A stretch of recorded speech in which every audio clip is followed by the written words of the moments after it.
45 से हमला किया, किसकी मृत्यु हुई किसकी नहीं हुई, बहुत हाई प्रोफाइल मामला हो गया। ये उधर के विपक्ष के वकील बहुत चिल्ला चिल्ला करके कहते हैं, लेकिन साहब मेरा ये कहना है कि मृत्यु हुई, घटना घटी, ये तो सही बात है, लेकिन जिसने घटना को न किया हो अगर उस परिवार पर किसी प्रकार का आरोप लग जाए तो उसके लिए शायद मृत्युदंड से बड़ी सजा वो हो जाती है। और जिसका समाज में एक ऐसा व्यक्तित्व हो, समाज में जिसकी लोकप्रियता हो, जिसने समाज का प्रतिनिधित्व किया हो, उसके ऊपर अगर गलत आरोप लगा दिया जाए और समाज के सामने ये बात जाए कि ये पूरा परिवार 5 साल से जेल में बंद है और किन कारणों से बंद है, तो शायद मेरा ख्याल है फिर कोई न सजा की जरूरत है और न किसी ट्रायल की जरूरत है, न 321 में मुकदमा वापस लेने की जरूरत है। उसको यही सजा बहुत बड़ी है कि उसके विषय में मोहल्ले में, चौराहे में, 4 जगह चर्चाएं होने लगे कि आखिर ये छूट क्यों नहीं रहे हैं। अगर ये निर्दोष हैं तो ये जेल में क्यों पड़े हैं। दोनों तरह के वाद विवाद होते हैं और इन वाद विवादों में मैं सर पेशे से वकील नहीं हूं, मैंने इंजीनियरिंग किया है, मुझे वकालत की टेक्निकल चीजें तो नहीं मालूम है, लेकिन मैं अपने मन की भावना आपके सामने व्यक्त करने के लिए खड़ा हूं कि हमारा जो परिवार है वो आज उस प्रकार से गुजर रहा है समाज के सामने कि समाज के सामने केवल एक प्रश्न है कि अगर ये निर्दोष है तो क्यों नहीं छूट रहे। और हमसे भी लोग पूछते हैं कि साहब अभी कितना दिन लगेगा, क्या लगेगा, क्या लगेगा। कोई जवाब नहीं होता है साहब इसके लिए, क्योंकि कुछ चीजें ढोल पीट करके बड़ी बना दी जाती हैं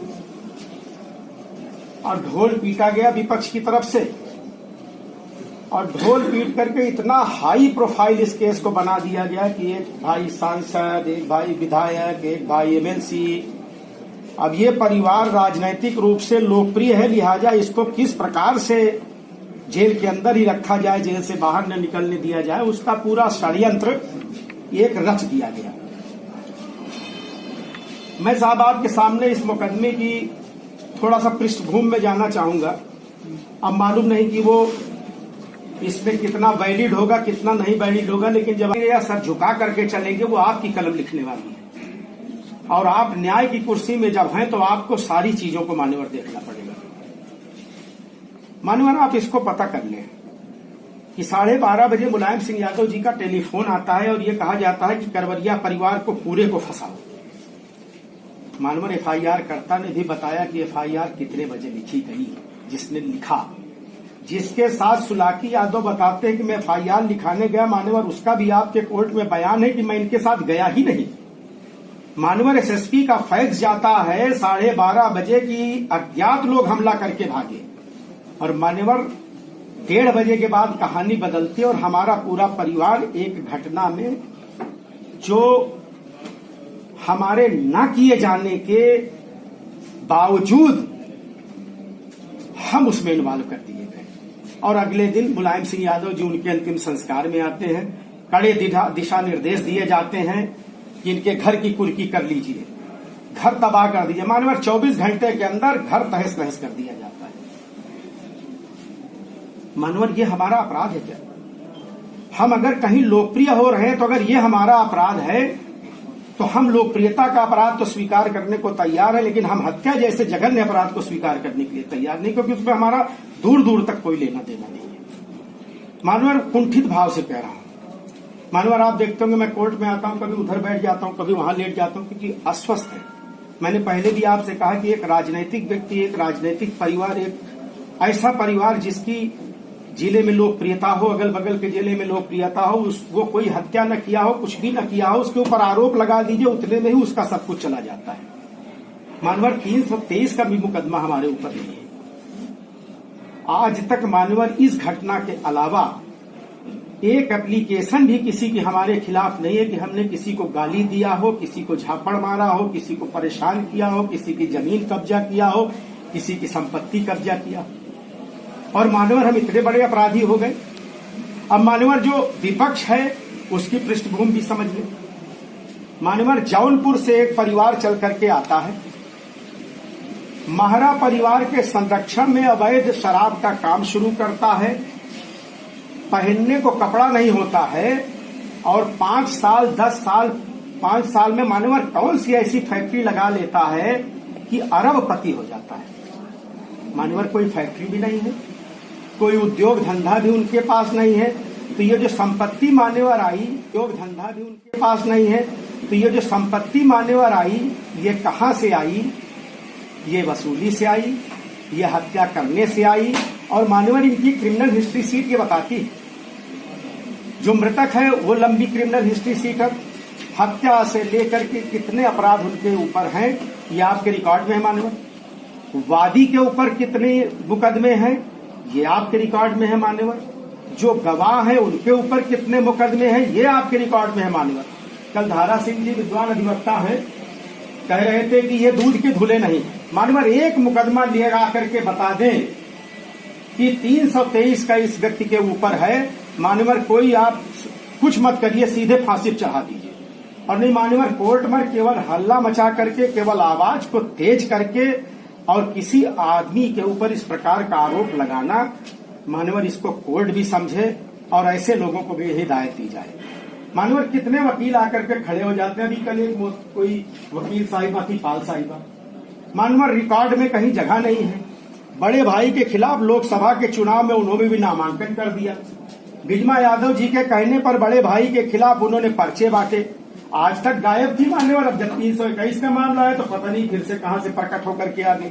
मतलब ना तो ऑन रिकॉर्ड वकील है न कुछ है मान्यवर। ये मुकदमा नहीं चल रहा है एक प्रकार से, इसको आपको मान्यवर गंभीरता से लेना चाहिए।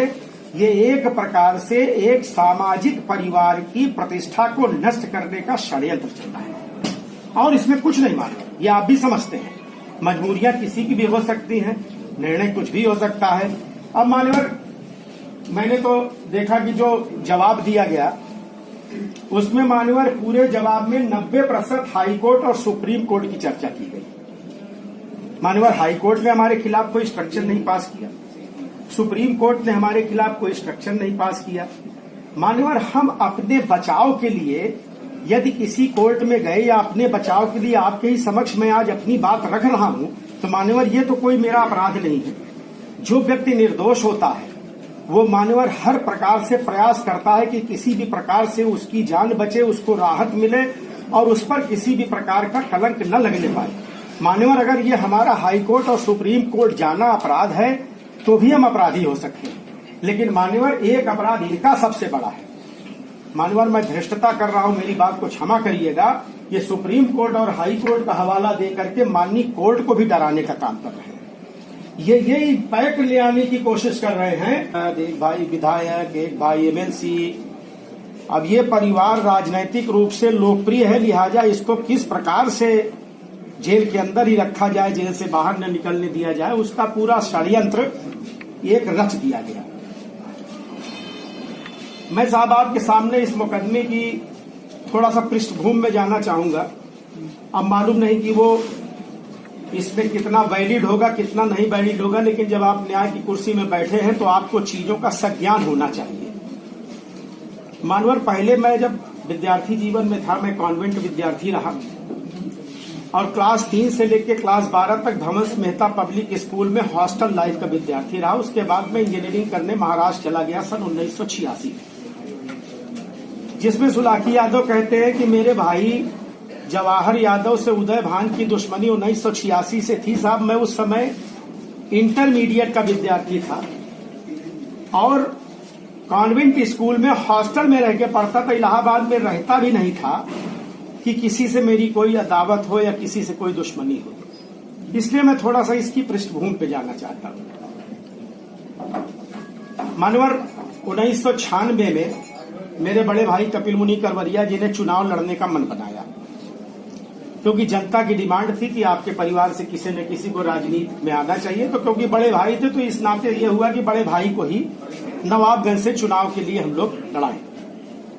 जब ये बात समाजवादी पार्टी के मुख्यालय तक पहुंची, माननीय मुलायम सिंह यादव जी तक, तो मुझको और मेरे बड़े भाई को माननीय मुलायम सिंह यादव जी ने तलब किया और तलब करके हमसे कहा कि आप हमारी पार्टी को ज्वाइन कर लीजिए और पूरे उत्तर प्रदेश में बांदा से लेकर चित्रकूट से लेकर के कौशाम्बी, भदोही, फतेहपुर, इलाहाबाद, इसमें आपकी लोकप्रियता है और आप जहां चाहिए 5 टिकट आपके कहने से हम देंगे। हम दोनों लोग वहां मौजूद थे। मान्यवर दोनों लोगों ने आपस में, दोनों भाइयों ने चर्चा विमर्श किया और उनको 2 टूक जवाब दिया कि साहब आपकी पार्टी की जो हिस्ट्री है और आपकी पार्टी में सारे क्रिमिनल लोग हैं, तो शायद है कि अगर हम आपके साथ आ जाएंगे तो उसी श्रेणी में हम भी गिने जाने लगेंगे और समाज में हमारी दूसरी लोकप्रियता है, हमारी वो लोकप्रियता नहीं है।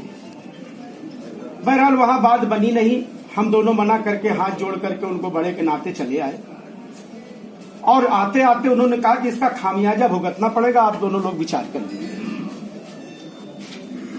लखनऊ से लेकर के माने हाथ जोड़ करके उनको बड़े के नाते चले आए और आते आते उन्होंने कहा कि इसका खामियाजा भुगतना पड़ेगा, आप दोनों लोग विचार कर लीजिए।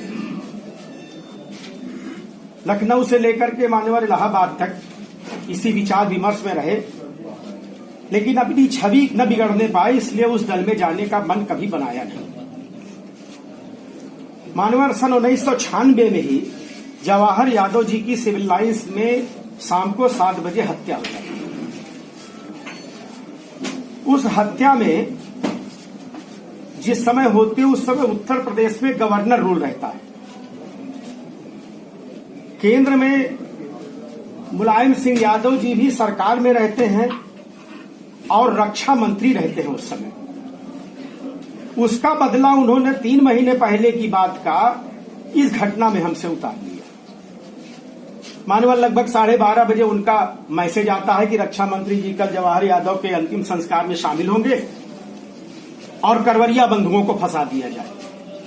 मानवर क्या ये संभव है कि किसी एक चौराहे पर एक पूरा परिवार खड़ा हो और दूसरा पूरा परिवार जाकर के उसके ऊपर आक्रमण करे और वहां पर ऐसी घटना घट जाए?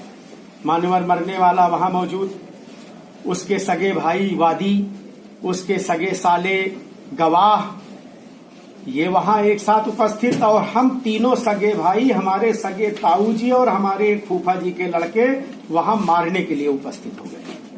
मानवर क्या ये मानवीय दृष्टिकोण से या देखने में ऐसा लगता है किसी के घर पर आप चढ़ाई करके कोई कार्यक्रम इस प्रकार की बात हो तब तो एक बार सहज माना जा सकता है कि एक परिवार के ऊपर दूसरे परिवार ने हमला कर दिया, लेकिन मान्यवर केवल समाजवादी पार्टी को न ज्वाइन करना, उनके खेमे में न जाना, क्या उसकी आज हमको इतनी बड़ी सजा मिलेगी कि हम जेल के अंदर ठूस दिए जाएंगे और हम निरपराध होते हुए भी अपराधी की श्रेणी में आ जाएंगे? मानवर ये कहां तक कर जाए?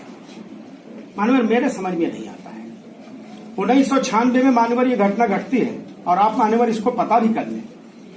मानवर मैं क्षमा चाहूंगा एक चीज की, आप इस समय ऐसी कुर्सी पर विराजमान है जो हमारे भविष्य का निर्णय करने वाली है।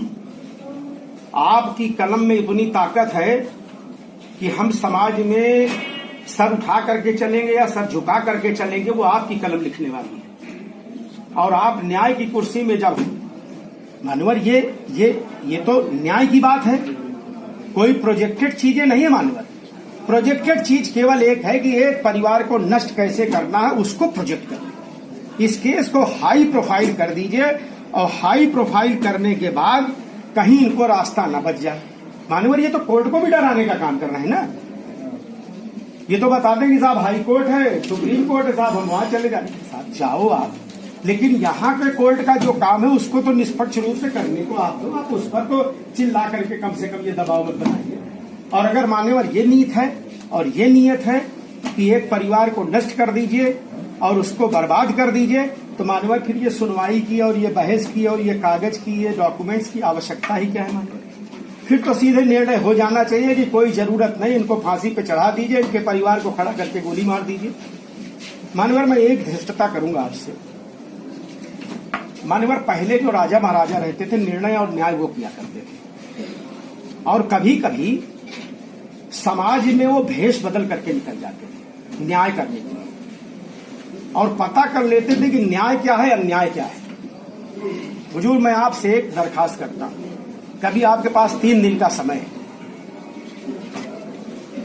3 दिन का समय बहुत होता है न्याय को पता करने के लिए। अब ये तो नहीं कह सकता कि किसी चौराहे पे आप बैठ के चाय पी लीजिए, ये भी नहीं कह सकता कि आप किस प्रकार से पता कर लीजिए, लेकिन मान्यवर ये 4 जिले जो हैं अगल बगल के, यह संपूर्ण उत्तर प्रदेश, अगर कोई आदमी किसी चौराहे पर, किसी गली में, किसी व्यक्ति से ये पूछे कि ये घटना है क्या और मुकदमा है क्या, तो मान्यवर हर आदमी यही कहेगा कि ये परिवार फर्जी रूप से, राजनैतिक रूप से फंसाया गया है। मान्यवर ये न्याय तो ये कहता है ना कि जो फर्जी फंसाया गया है और जो राजनैतिक कारणों से समाप्त करने के लिए फंसाया गया है, उसको कैसे न्याय मिलेगा मान्यवर? अब तो वो युग रहा नहीं। अब तो मान्यवर ये युग है कि यहाँ पे कागज हैं, सब चीजें हैं, और उसको देखा जाए मान्यवर, उसमें भी कहीं साबित नहीं होता कि हमने अपराध किया है, कहीं साबित नहीं होता मान्यवर। मान्यवर, मैं एक चीज आपके ऊपर जरूर आपके दिमाग में ले आना चाहूंगा कि जैसे कल कहा गया कि ये दूध के धुले नहीं है मान्यवर, इतनी तेजी से कहा गया कि शायद ये बगल के कोर्ट तक आवाज गई है मान्यवर। हम 3 भाई, पिताजी हमारे 91 में खत्म हो गए एक्सीडेंट के बाद, वो किसी गोलीबारी में नहीं था। इनका आपराधिक इतिहास है, पत्नी भी आगजनी में है, बेटा भी जो है अपहरण में वांटेड है, उसका भी सब चल रहा है। लोचन यादव जो इसमें गवाह हैं वो आज तक वांटेड है, भगे भगे इलाहाबाद से हैं, कितने मुकदमे हैं पता नहीं मान्यवर। हमारे परिवार के ऊपर न कोई मुकदमा, न हमारे बच्चों के ऊपर कोई मुकदमा, न हमारे ऊपर कोई मुकदमा। हमारे बच्चे जब हमसे ये प्रश्न करते हैं तो हमें कष्ट होता है, इनके बच्चे इनसे प्रश्न करते होंगे तो इन्हें कष्ट इसलिए नहीं होता होगा क्योंकि वो उसी लाइन के सब हो गए हैं। तो मान्यवर ये हमको बड़ा इससे गिलानी महसूस होती है कि बिना अपराध किए अगर अपराधी बना दिया जाए मान्यवर, तो ये इससे बड़ा और कोई कुछ नहीं हो सकता। मान्यवर एक बात और आई थी, कल ये कहा गया कि सुलाकी यादव जब वो बताए हैं कि मतलब वहां पे जहां पर उनका कोर्ट में बयान हुआ है वहां वो कभी गए ही नहीं। सीडी में जो बातें हुई हैं, जो टेलीफोन पर बातें हुई, कुछ बातें उन्होंने स्वीकार किया है मान्यवर। उनके जीवित रहते उनकी भी अपनी मजबूरी थी मान्यवर, मैं उस पर भी प्रकाश थोड़ा डालूंगी। वो जैसा कि गुप्ता चाचा ने कहा था माननीय वकील साहब ने कि साहब वो आदमी थोड़ा निष्पक्षता से काम करना चाहते थे लेकिन कर नहीं पाए, क्योंकि उनको एक तो लीवर की बीमारी थी, कब तक रहेंगे कब तक नहीं रहेंगे ये उनके सामने समस्या थी। उनके बच्चों का आगे भविष्य कैसे रहेगा, विजमा जी का इतना दबाव था कि जो वो चाहती थी वही आके वो कोर्ट में कहते थे, वही कागज में दस्तखत करते थे। लेकिन मान्यवर ये जो सीडी दाखिल हुई, ये जो टेप रिकॉर्डर दाखिल हुआ, ये जो दूसरे कोर्ट का उनका बयान यहाँ पर दाखिल हुआ मान्यवर, ये तो उनके जीवित रहते दाखिल हुआ। इन्होंने उस समय क्यों नहीं आपत्ति की कि साहब ये ठीक नहीं है, इसमें फोटो नहीं है। आज उनके स्वर्गवास हो जाने के बाद ये चीज को ले आना, क्योंकि अब वो तो इस यहाँ पर है नहीं कि कुछ उनसे पूछा जाए या किया जा सके। जब उनके स्वर्गवासी होने के पहले ये सारे कागज यहाँ कोर्ट का पार्ट हो गए थे तो मानवर ये प्रश्न उस समय इन्होंने क्यों नहीं उठाया? क्योंकि इनको भय था, इनको भय था कि बीमारी के हालत में अंतिम क्षणों में आदमी कभी कभी सही बात को बताने और बोलने लगता है। तो इस भय के कारण उन्होंने उनको प्रस्तुत ही नहीं किया दोबारा। मानवर हमने तो प्रयास भी किया था, हमने प्रयास किया कि उनको प्रस्तुत किया जाए और किया जाए, लेकिन इन्होंने प्रस्तुत होने ही नहीं दिया।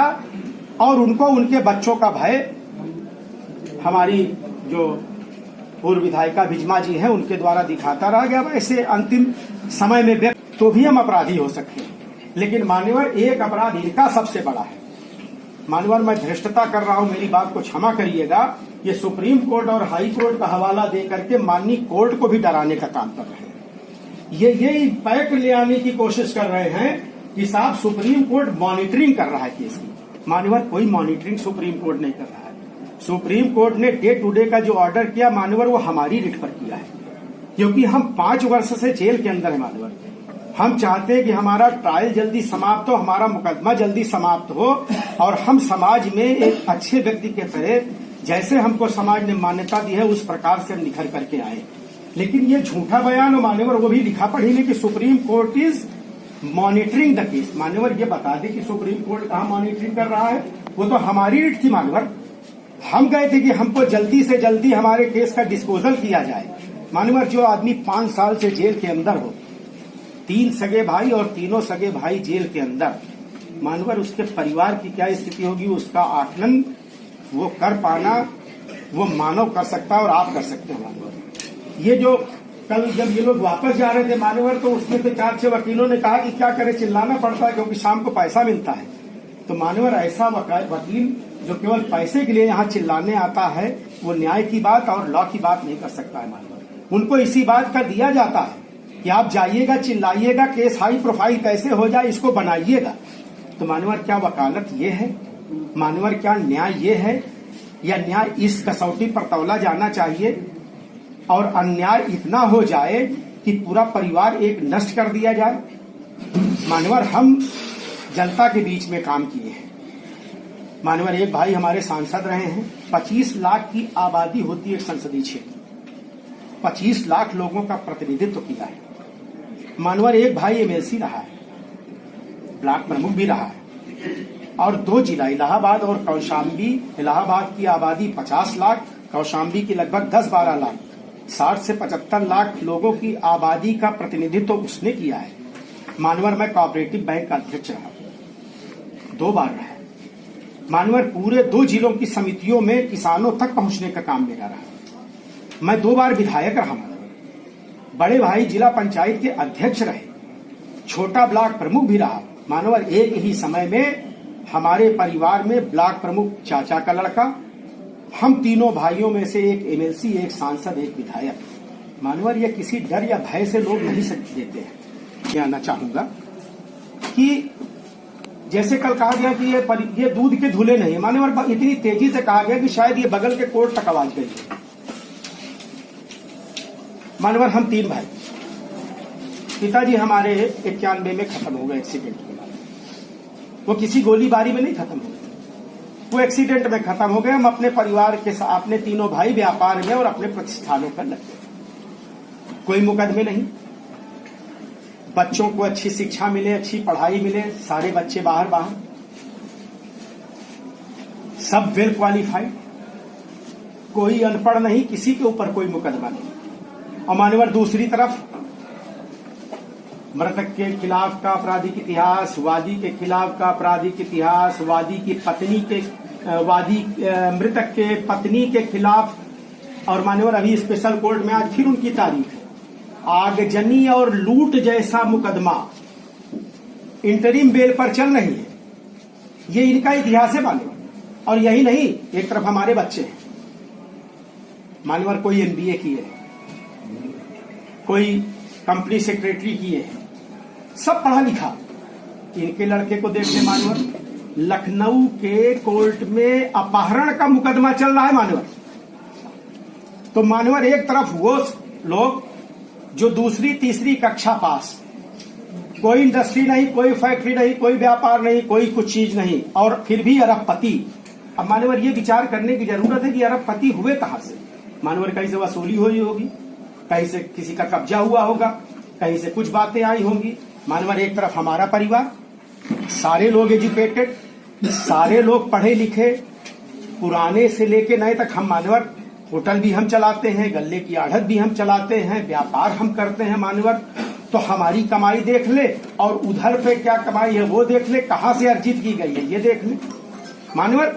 ये मैं केवल इसलिए बता रहा हूं मान्यवर, मैं एक बहुत ऐसी चीज बताने जा रहा हूं, कहना चाहता हूं जिसको कोर्ट में नहीं कहना चाहता था, लेकिन भावुकता में कहना चाहता हूं। मान्यवर बड़े भाई की बड़ी बेटी है मान्यवर, उसकी शादी के बाद जब उसके लड़का हुआ तो हम लोग जेल में जा चुके थे। अभी मान्यवर करीब 2 महीने पहले वो बेटा आया, तब थोड़ा बोलने लायक हो गया। तो वो हम लोगों से पूछने लगा कि नाना ये आपका घर है? मान्यवर क्या जवाब दे उसको? क्या जेल हमारा घर है? हमारे बच्चे जेल को हमारा घर समझने लगे क्योंकि हम 5 साल से जेल के अंदर बिना एमएलसी, एक सांसद, एक विधायक। मान्यवर ये किसी डर या भय से लोग नहीं देते हैं। ये समाजवादी पार्टी का कोई सांसद विधायक होता तो ये माना जा सकता था कि डरा करके वोट ले लिया। मानवर ये भाजपा में नहीं होता है या और किसी दल में नहीं होता है। तो अगर हमको जनता ने इतना स्नेह और इतना प्यार दिया है मानवर, तो हमारी सेवा भाव को देख करके दिया है। और आज हमको इतना बड़ा अपराधी साबित करने में लग गए हैं कि मानवर मुकदमा वापसी में कहते हैं कि ये सरकार ने ले लिया। मानवर मैं एक प्रश्न पूछना चाहता हूं, जब मुकदमा हमारे ऊपर हुआ तो मुलायम सिंह जी रक्षा मंत्री थे, जब चार्जशीट हमारे ऊपर दाखिल हुई तो मुलायम सिंह जी मुख्यमंत्री थे। मानवर उसके बीच में भाजपा की भी सरकार आई थी, और जिस समय मानवर ये घटना घटी 1996 में, हम किसी राजनीतिक पद पर नहीं थे। जैसा कि अब इधर के बहुत अधिवक्ताओं ने कहा कि साहब इनका समाज में दबदबा इतना है कि इनके खिलाफ कोई बोलने को नहीं करता। साहब हमारे खिलाफ एक मुकदमा नहीं, हम किसी राजनीतिक पद पर नहीं, इनके खिलाफ 50 मुकदमे। ये पूर्व विधायक रहे तो दबदबा मान्यवर किसका हो सकता है? दबदबा उस व्यक्ति का होगा जिसके पास इतना बड़ा इतिहास है क्राइम करने का, और जिसके पास पद है और जिसकी पार्टी सत्ता में है। हमारे पास तो मान्यवर कुछ नहीं था। जनता के प्रेम और जनता के स्नेह के अतिरिक्त हमारे पास मान्यवर कुछ नहीं था, और उसमें बताया जाता है कि साहब इनका दबदबा है। अभी कल मान्यवर बात आई कि इनके पार्टी के लोग कलराज मिश्रा जी, भैरव जी, फला जी, ये जी वो जी, इन लोगों ने ही बयान दिया है। मान्यवर कलराज जी ने पहले दिन से बयान दिया है, और उन्हीं के दिए हुए एप्लीकेशन पर सीबीसीआईडी की जांच हुई है कि कपिल मुनि करवरिया जब घटना के समय और घटना के दिन मेरे पास है तो वो घटना स्थल पर कैसे रह सकते हैं। मानवर ये बाद में नहीं आए हैं, ये उसी समय आए हैं। मानवर जो वहां गुलदस्ता की दुकान लगाने वाला दुकानदार है, या जो पत्रकार है जिसने फोटो खींची, या जो वकील है, या जो भी वहां मौके के बयान है, वो उसी रात में इंस्पेक्टर द्वारा लिए गए हैं, और वही मानवर आपके कोर्ट में आए हैं। ये बाद में लाए गए कोई भी न बयान है, न बाद में लाया गया कोई व्यक्ति है। और मानवर पहले दिन से जिसने जो बयान दिया है उसी ने आपके कोर्ट में भी आकर के वही बयान दिया है। मानवर ये तो न्याय की बात है, कोई प्रोजेक्टेड चीजें नहीं है। मानवर प्रोजेक्टेड चीज केवल एक है कि एक परिवार को नष्ट कैसे करना है, उसको प्रोजेक्ट कर इस केस को हाई प्रोफाइल कर दीजिए। और मानवर ये तो न्याय की बात है, कोई प्रोजेक्टेड चीजें नहीं है। मानवर प्रोजेक्टेड चीज केवल एक है कि एक परिवार को नष्ट कैसे करना है, उसको प्रोजेक्ट कर इस केस को हाई प्रोफाइल कर दीजिए, और हाई प्रोफाइल करने के बाद कहीं इनको रास्ता न बच जाए। मानवर ये तो कोर्ट को भी डराने का काम कर रहे हैं ना। ये तो बताते हैं कि साहब हाई कोर्ट है, सुप्रीम कोर्ट है, साहब हम वहां चले जाते हैं। साहब जाओ आप, लेकिन यहाँ के कोर्ट का जो काम है उसको तो निष्पक्ष रूप से करने को आप उस पर तो चिल्ला करके कम से कम ये दबाव मत बनाइए। और अगर मान्यवर ये नीयत है और ये नियत है कि एक परिवार को नष्ट कर दीजिए और उसको बर्बाद कर दीजिए, तो मान्यवर फिर ये सुनवाई की और ये बहस की और ये कागज की, ये डॉक्यूमेंट्स की आवश्यकता ही क्या है। मान्यवर फिर तो सीधे निर्णय हो जाना चाहिए कि कोई जरूरत नहीं, इनको फांसी पे चढ़ा दीजिए, इनके परिवार को खड़ा करके गोली मार दीजिए। मान्यवर मैं एक धृष्टता करूंगा आपसे। मान्यवर पहले जो राजा महाराजा रहते थे, निर्णय और न्याय वो किया करते थे, और कभी कभी समाज में वो भेष बदल करके निकल जाते थे न्याय करने के लिए, और पता कर लेते थे कि न्याय क्या है, अन्याय क्या है। हुजूर मैं आपसे एक दरखास्त करता हूं, कभी आपके पास 3 दिन का समय है। 3 दिन का समय बहुत होता है न्याय को पता करने के लिए। अब ये तो नहीं कह सकता कि किसी चौराहे पे आप बैठ के चाय पी लीजिए, ये भी नहीं कह सकता कि आप किस प्रकार से पता कर लीजिए, लेकिन मान्यवर ये 4 जिले जो हैं अगल बगल के, या संपूर्ण उत्तर प्रदेश, अगर कोई आदमी किसी चौराहे पर, किसी गली में किसी व्यक्ति से ये पूछे कि ये घटना है क्या और मुकदमा है क्या, तो मान्यवर हर आदमी यही कहेगा कि ये परिवार फर्जी रूप से, राजनैतिक रूप से फंसाया गया है। मानवर ये न्याय तो ये कहता है ना कि जो फर्जी फंसाया गया है और जो राजनीतिक कारणों से समाप्त करने के लिए फंसाया गया है, उसको कैसे न्याय मिलेगा। मानवर अब तो वो युग रहा नहीं, अब तो मानवर ये युग है कि यहाँ पे कागज हैं, सब चीजें हैं, और उसको देखा जाए मानवर, उसमें भी कहीं साबित नहीं होता कि हमने अपराध किया है, कहीं साबित नहीं होता।